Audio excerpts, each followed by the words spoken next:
ए सेठ जी का है तोहार मिठाई में या तोहार चाय में एकदम चीनी कम बा।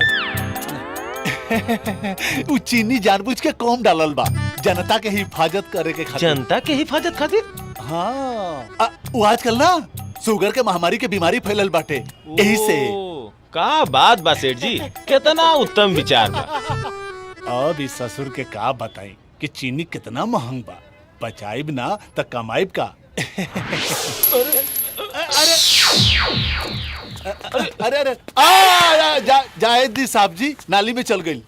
2 रुपया के सिक्का है सेठ जी, 2 रुपया के। अरे तका 2 रुपया खाते नाली में हाथ डालल जाई। अरे यही नाली में सब लोग थूकेला मुतेला। छी छी छी छी छी हाथ सड़ जाई यार। ठीक है तनी सेठ जी, जाए दी सेठ जी, 2 रुपया तो रहल।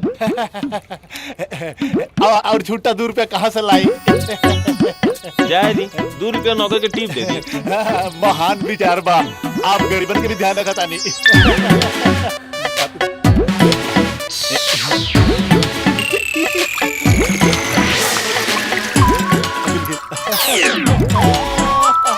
लल्लुआ जी मालिक। पानी ले आओ हाथ धोआए खातिर। अच्छा मालिक। अरे हमार लक्ष्मी महारानी हमरा ला नाली में कूद गईलू ह। अरे रउए भागी ना मालिक, हमरे भागी। तोर भागे कैसन है? तोर भाग ऐसन तेज रही ते हमार नौकर रहते। हट ग्राहक की तो 2 रुपया दे के हमके गइल। अच्छा 2 रुपया तोरक दे के गेल हन। ई बताओ ई दुकान के कर हा? राउर। अच्छा चाय समोसा मिठाई पानी के कर हा? अरे राउर। ते नौकर के कर बाड़े? राउर। तई रुपया तोर कैसे हो गेले? हैं ले पकड़, चल भाग यहाँ से भाग।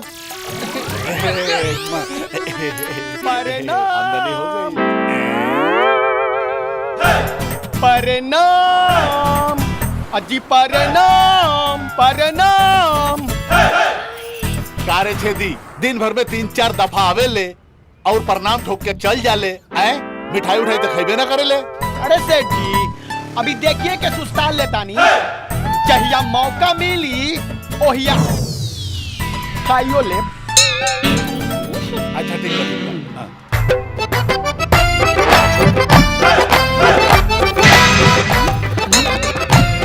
चल अंदर चल। क्या पैसा भैया सेठ जी? 9 रुपया। प्रणाम प्रणाम प्रणाम प्रणाम प्रणाम। अरे छेदिया, अरे हमके मालूम बा ते आवे ले वही खड़ा होके आजुले प्रणाम ठोक के चल जाइबे। मिठाई उठाई देते खइबे ना हैं?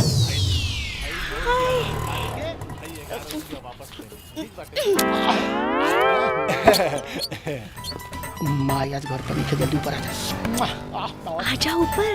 सेठ जी हैं? आज तो मिठाई खाइए के जाएंगे का? एकदम। अच्छा अरे आवा बैठा बैठा बैठा। अरे बाप रे बाप, कहाँ से भाग खुल गई।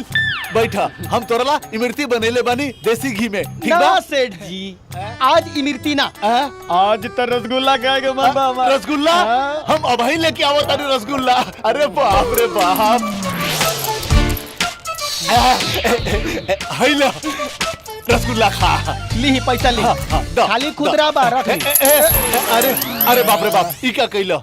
आप बताई सेठ जी कि हम रसगुल्ला खाएं कि पैसा बटोरी? रसगुल्ला तू खा, पैसा हम बटोर ले तानी। बटोर ले तानी। राम 2 3 4 बहुत दिन से ताक झांक करत बा, आज एकरा के घरे में घेर के एकर कचुम्बर बना दे। कहाँ गेल रे?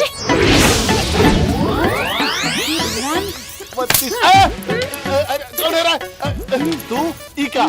अरे हमरा पिछवाड़े का झाड़ू लगाओ तारू? ताकि तोहार बुद्धि जवन हो ना वो एहिजा से उठ के कपड़ा में आ जाई। कपड़ा में? अरे मामा मतलब तू यहाँ टेबल के नीचे चिल्लर बटोरत बाड़ा और ऊ वहाँ तोहार खजाना लूटत बा। चलो जल्दी चला। चल चल आवा हमार फुलझड़ी करे तो बिस्तर गोल खटिया खड़ी। अरे कहा करे ताड़ा? अम्मा जल्दी आई है। अरे बाबूजी आवे चाहे आए अम्मा, आज तो गाड़ब हम मोहब्बत के खम्मा। अरे फुलझड़िया, अरे खोल दरवाजा। बाबूजी काचू काचू भाई। अरे छेदिया निकल। फुलझड़ी बाप रे बाप, भाग भागी। हाँ, तू सीधा खड़ा रहो 1 2 3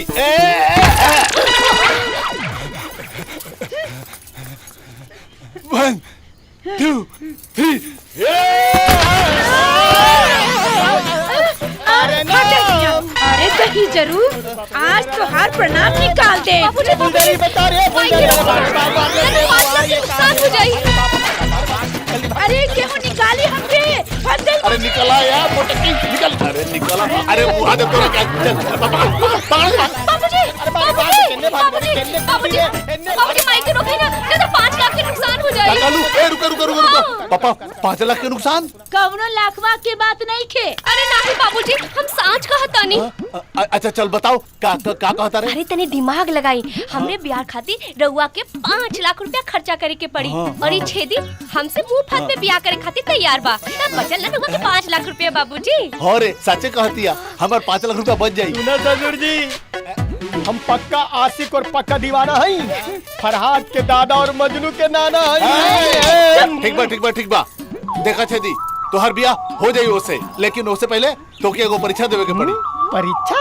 हाँ देखा लोग लड़की की शादी करेला तो दहेज दे के करेला और हम लड़की की शादी करब तो दहेज लेके करब।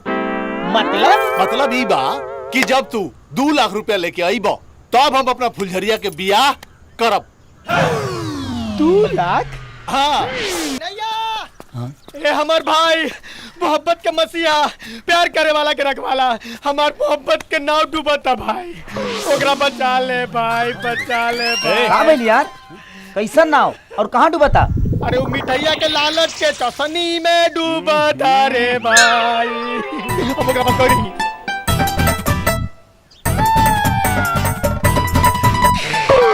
बोला अब हम क्या करी?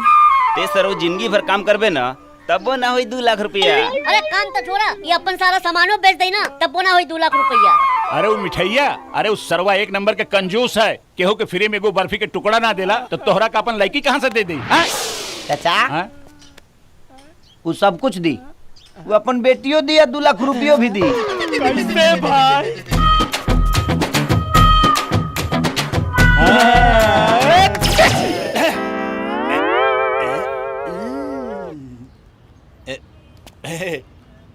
मिठाई चब्बू हमार तू उहो बिना पैसा के 5 लाख का इनाम। पता बताने वाले को या घर तक पहुंचाने वाले को 5 लाख रुपए का इनाम दिया जाएगा। कैसा इनाम के बिलाइल बा? अरे नवाब शराफत अली का बेटा नवाब वजाहत अली गुम हो गईल बा।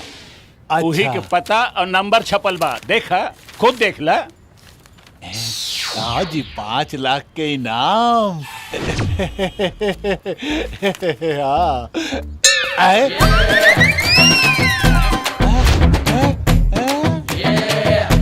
5 लाख चल के आवता। आदाब। आधा। एक गिलास पानी मिलेगा हमको? अरे पानी का रवा के चाय नमकीन मिठाई मिर्ची सब मिली। बैठी बैठी। अरे ललुआ जी मालिक। अरे साहब के जौन जौन खाए के बाद तो सब लेके आओ किया। अच्छा, नहीं जो नहीं हमारे पास पैसा नहीं है, खाली एक गिलास पानी पिलवा दीजिए। अरे रवा पैसा वैसा के कौन बात बा? जौन जौन मन करे तो खाई खाई। रवा खाई हम उतारी। अरे बाप रे बाप।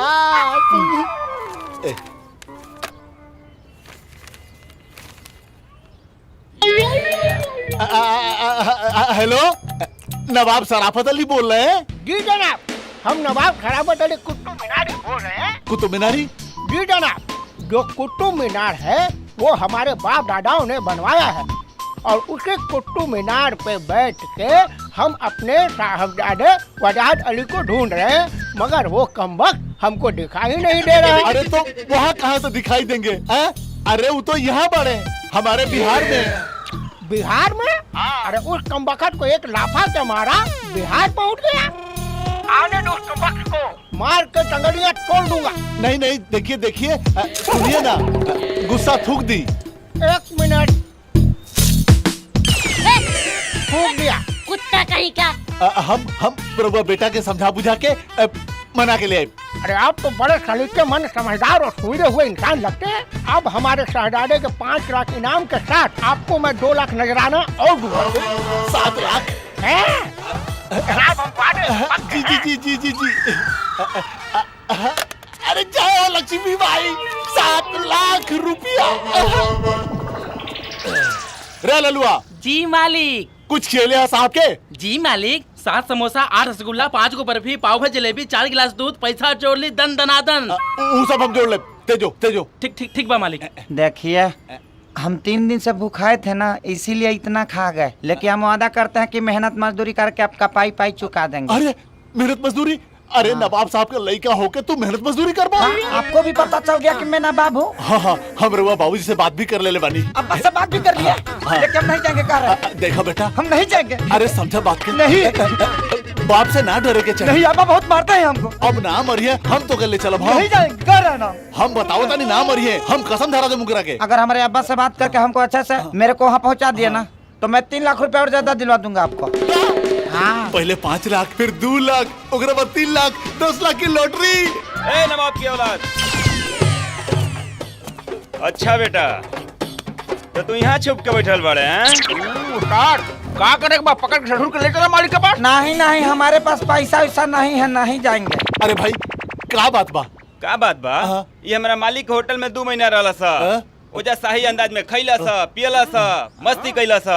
और जब 2 लाख के बिल देवे का पड़ला, तो ओजा से टाइट फेस फुरो के भाग गई। उस्ताद का? एकर बात एकरा से बताओ, क्या जरूरत बा? अरे पकड़ी झटुआ के ले चली मालिक के पास, खुदे साफ हो जाए। नहीं जाएंगे। मिठाई लाल, जल्दी दिमाग लगाओ, न तो तोर 10 लाख के टांगे लेके चल जाइए सन। जल्दी। ए भाई रुका, रुका, रुका, उतारा उतारा उतारा। नहीं जाएंगे, नहीं जाएंगे। ए सेठ, तू हमनी के बीच में मत पड़ा। आज हमनी के एकरा से पैसा वसूल के छोड़ब सन। अरे तोहन के पैसा चाहिए ना? हाँ तो पैसा तोहन के अब हम देब। हाँ ठीक बा, तो तू द चाहे ई दे। आई। अरे वो बैठी। अरे आपस में लड़ाई झगड़ा ना कल जाला। ए ललुआ, चाय लेके आओ रे। आप लोग बैठी, हम 2 लाख लेके आओ तनी। कितना महान है आप, हमारे लिए भगवान है आप।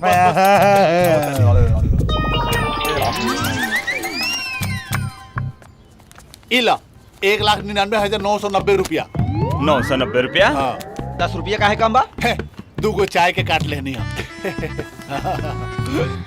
ठीक बा। चला चला चला, जाई। रोबा लोगन में इंसानियत नाम के कोनो चीज ना रह गइल अब तो। है जाई। कहाँ गइल? पिटाइया। ए छोटो, यहाँ सुन। जीत के खुशी में बेटा हमरा देने से कचौरी, गर्मा गर्म जिलेबी और सुन रसमलाई वही मिठाइया के दुकान से लेके आई है। जिया बेटा। सुना, 2 लाख रुपया के बाद 25 दिन बाद बताइयो बुढ़वा के आ दिखाई है, न तका होई साख हो जाई।